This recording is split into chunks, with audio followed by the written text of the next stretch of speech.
Hello, this is Fred Dodson, and this video is to increase your awareness of gestures.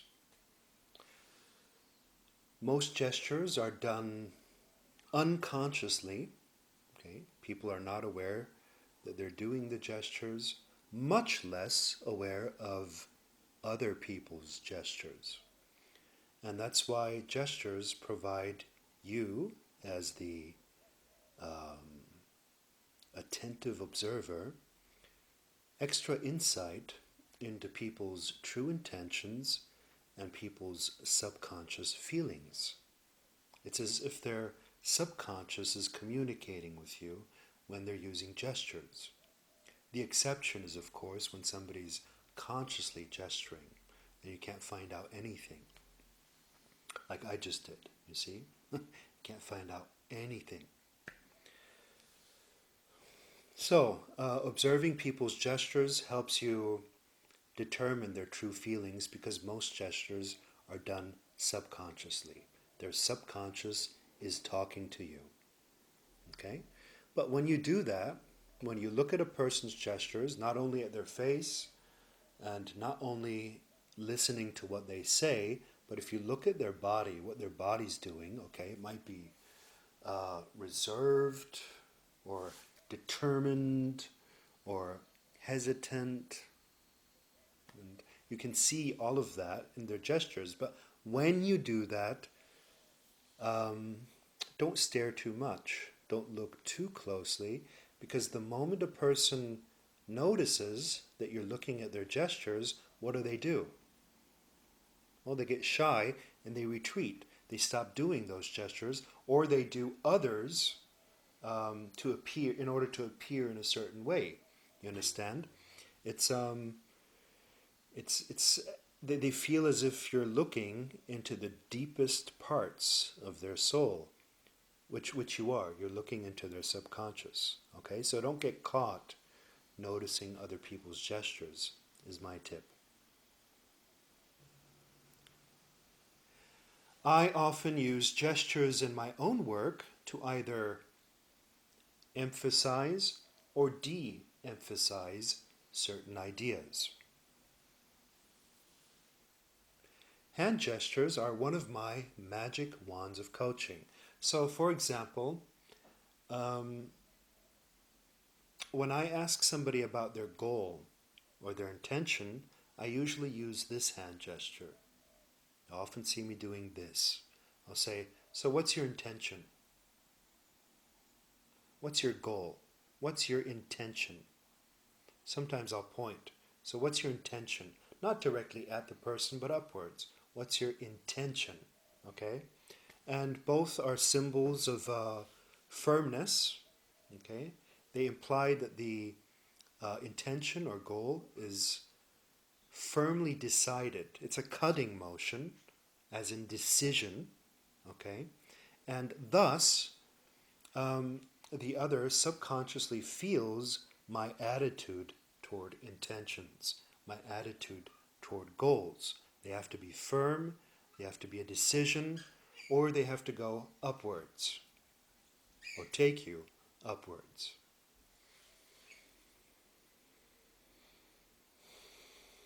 And thus, through the magic wand of my hand alone, I'm going to help somebody go in the direction of their intention. Okay? It's much different if I ask, yeah, so what's your goal? What's your goal? Or I go, so what's your goal? So what's your intention? So what's your intention? It feels much different. It feels like I'm slicing through the fabric of reality. So what's your intention? Feels beautiful, feels much, much stronger.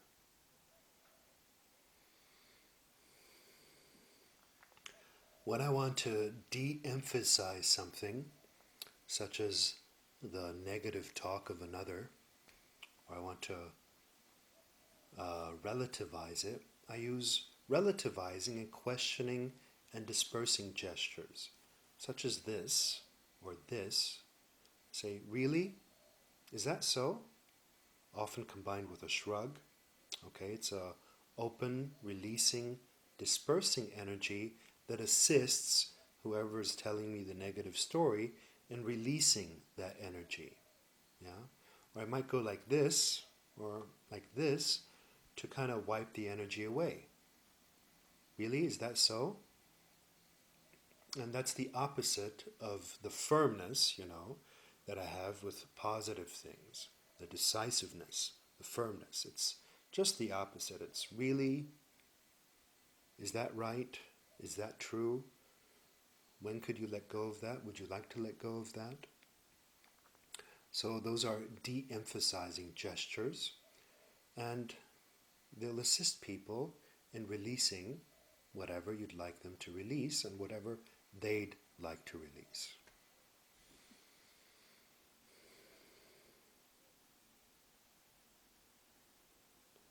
When I give public talks about my favorite topic, reality creation, I very often,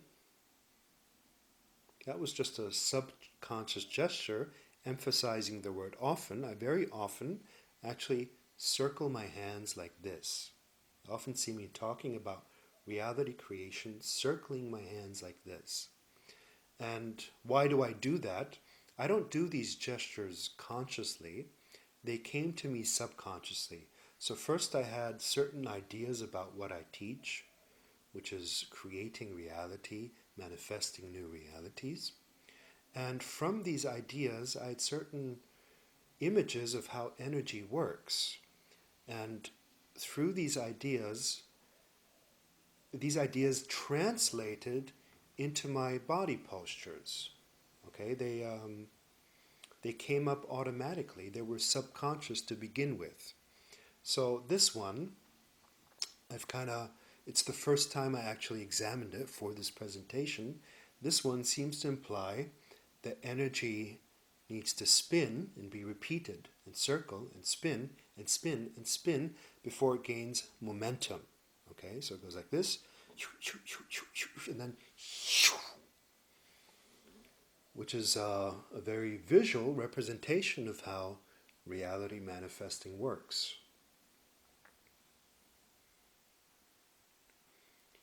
So a few de-emphasizing, energy dispersing gestures might be like this. It's like throwing away. This is like letting go and throwing away.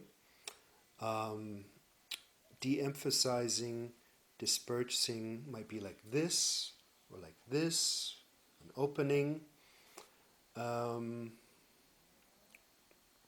Might also be like this, no thanks, no thanks. And often when people are afraid, you also see them shake their hand somehow, like this. It's as if they're trying to disperse the fear energy, the stuck, frozen fear energy. They go, no, no, no, no, no, no, no. And they do that subconsciously, automatically. Your body has an awareness of its own. You have a body awareness, and the body often just knows what to do, in a crisis situation. No, no, no, no, no. And another energy dispersing gesture is actually this. You might be surprised.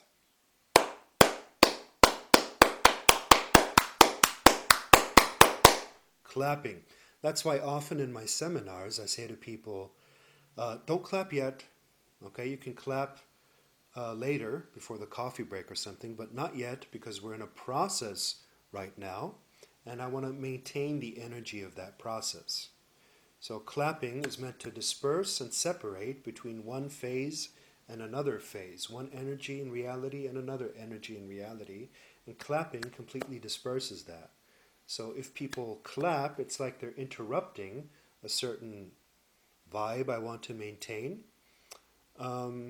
So I often say no to that in my public speeches and my seminars. There's a time for clapping, which is at the end of a segment, in order to let go of the old and bring in the new.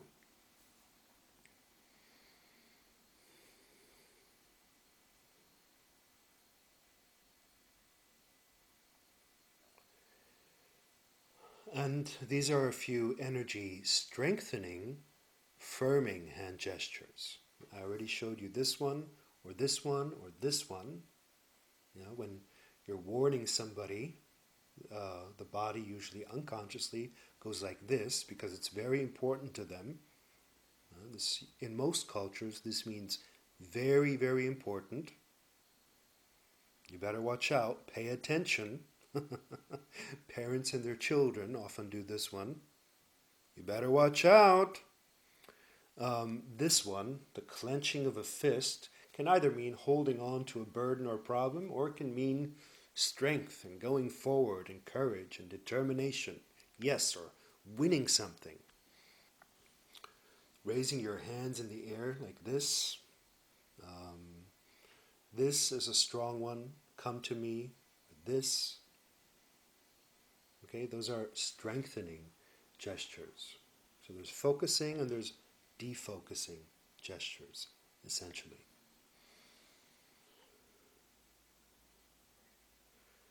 And then there's negating gestures, which say no.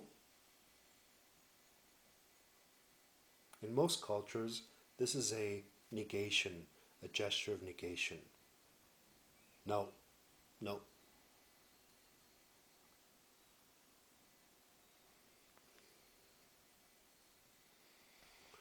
This is cutting it out, cutting the energy. No way. Or this. Be quiet. Or this. Cut it out. Stop talking. In most cultures, those are negative symbols. And then there's affirming gestures, such as this. Keep it up. All is well. Or this. Excellent. Or this. Welcoming. And so forth. And then there are what I call magical gestures. I call them magical gestures because they're highly unusual. They're out of the ordinary. Hardly anybody ever uses them. And they change your own state and the energy around you in a massive way. I actually just did one of those gestures, again, unconsciously. I said they change the energy around you.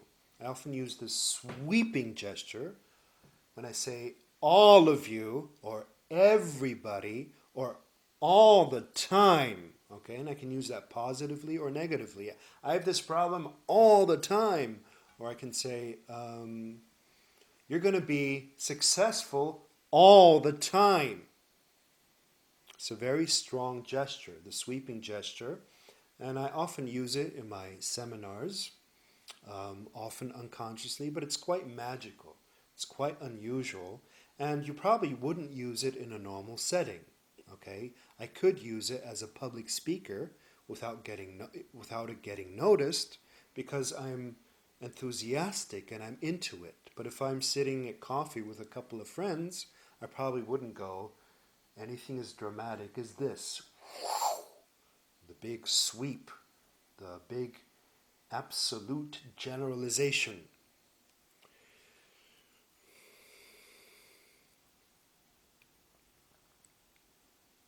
Another magical gesture that I've noticed myself using while thinking about this video is the bringing heaven to earth gesture, which can be done in many ways, and I use it when I want to bring higher energy into the room. Heaven to earth. And I just did it actually. It's this gesture. Okay, I often go. Sometimes I go like this, or like this, or like this.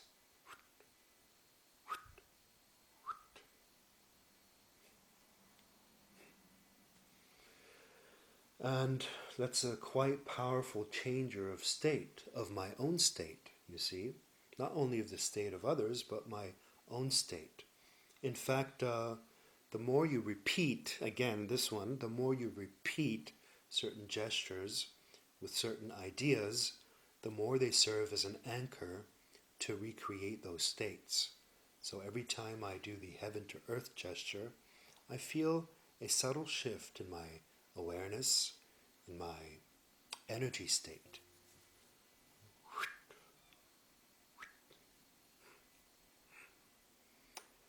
Your body movements can serve as a powerful state-changing anchor.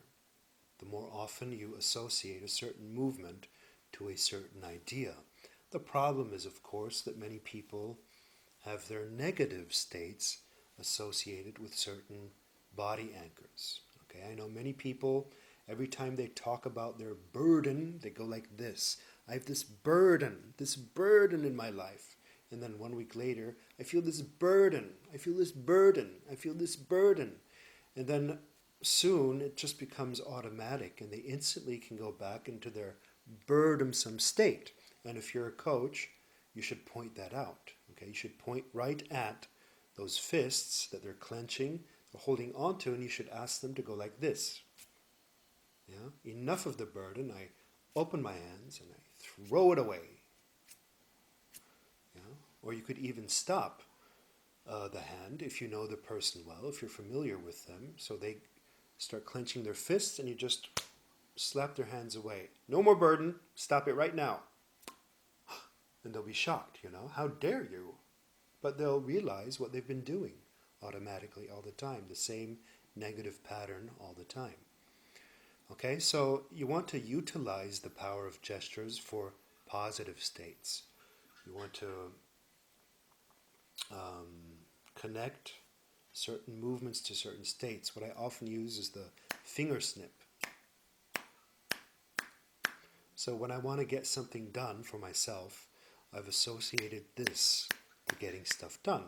And I learned that years ago by imitating someone else. I was watching somebody very successful, and every time this person, she was a doctor, every time she went into action, she went like this.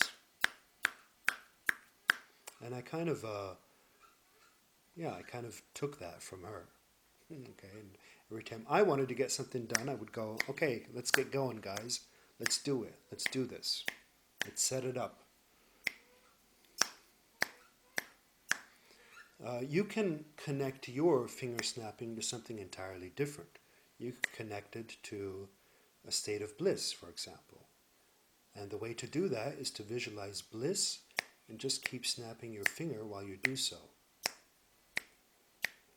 Okay? And then a couple of weeks later, if you want that state of bliss to return, it's now anchored into that movement, and you no longer need to visualize it. All you have to do is that movement, and it returns. You remember it instantly. Remember. You become a member of that again. That's how strongly anchors that are repeated over and over and over and over again can work to change your state and ultimately your entire reality. Oh, did you see that gesture? Again, your entire reality. It's another one of my magical movements. It goes like this and like this, or like this.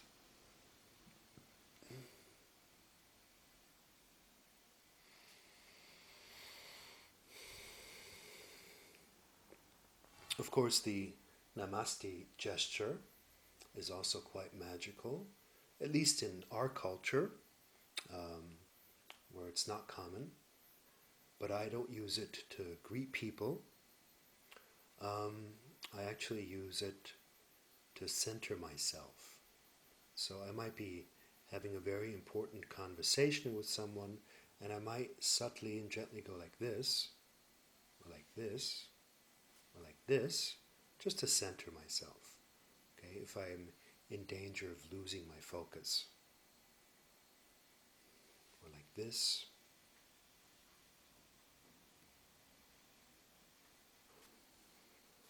So as your own awareness expands and expands and expands, you'll become aware of more and more and more, and gestures is just another thing to become more aware of. Your own gestures, and how you hold and generate energy, and other people's gestures, how they communicate with their subconscious.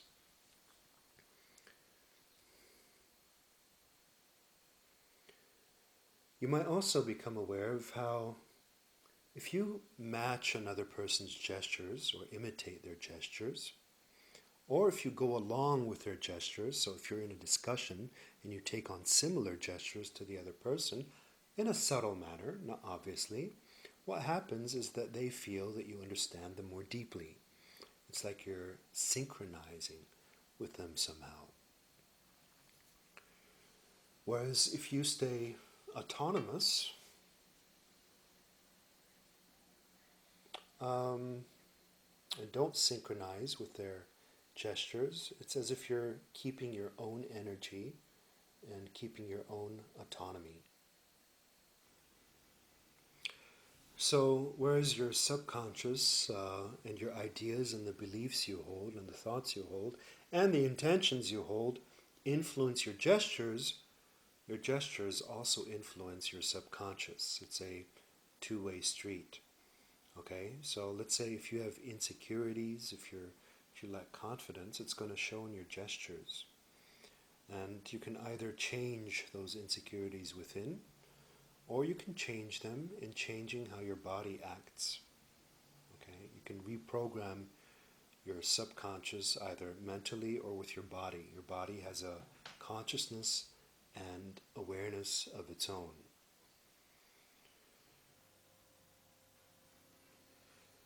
If you learned something from this presentation on gestures, I'd thank you to share this video far and wide. Thank you very much.